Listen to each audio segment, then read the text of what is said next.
I would write a list of all of the things that it does have, that it doesn't have. Before even speaking with estate agents, get prepared. These are the questions that let them realise that you do know what you're talking about and you do know what you're looking for. How did you focus your requirements down? Because you said you started by searching in Essex, which is huge. Huge.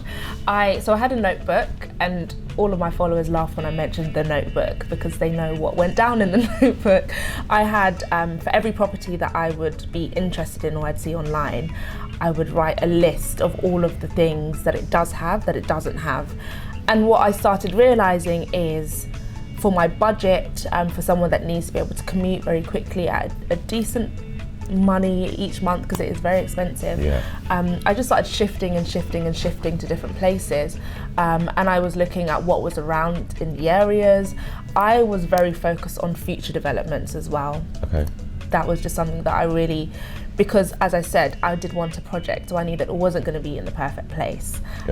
So I would research what's happening in the future and that kind of thing. And but it's quite daunting because you didn't know Essex. You were living in North London. You didn't know anyone. I didn't know anything. No. So Google was my best friend, and just Googling so much different things about the average house prices and looking at what the properties were sold for before. Well, if only Move IQ had started by that time, you could have had one of my property reports and it would have all done for you. That would have been so helpful because I had no life.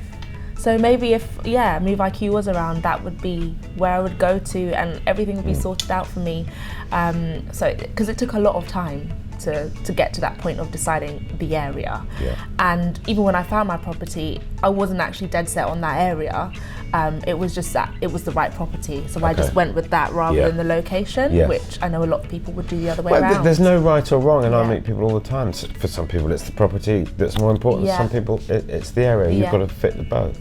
But you chose the property. I chose the property. You didn't know the areas anyway. I didn't know the area at all. But it sounds like the area's worked out well. It's worked out well. It's very peaceful, very quiet, and I'm seeing so many things developing around. So exactly what you wanted.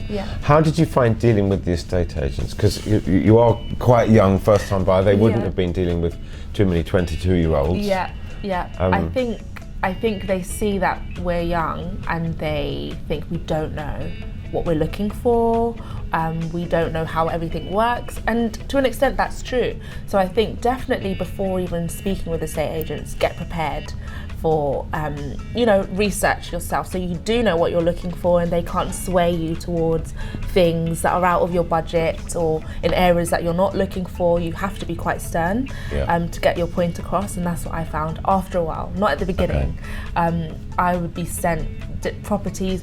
Sometimes they wouldn't actually send the properties, they would just say, you're coming down this Saturday for another one that you do like. I've got some other ones for you to see afterwards. And there was one in particular that I took my dad to, and we walked in and the place was just damp.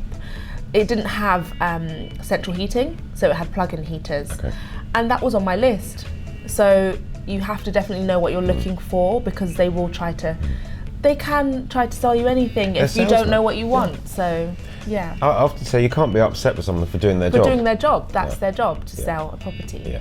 How did you go about demonstrating your organisation and your commitment to the estate agents? Because I think that's part of the process. I would ask a lot of questions, and I would also, I think by asking the questions of the property, so in terms of what's this, the service charge on this property, because it was a flat. These are the questions that let them realise that you do know what you're talking about and you do know what you're looking for. So questions like that, questions about the area, questions about the lease, all of these things I would find out before I even went to see the property. And so they knew that they were speaking with someone that did know something.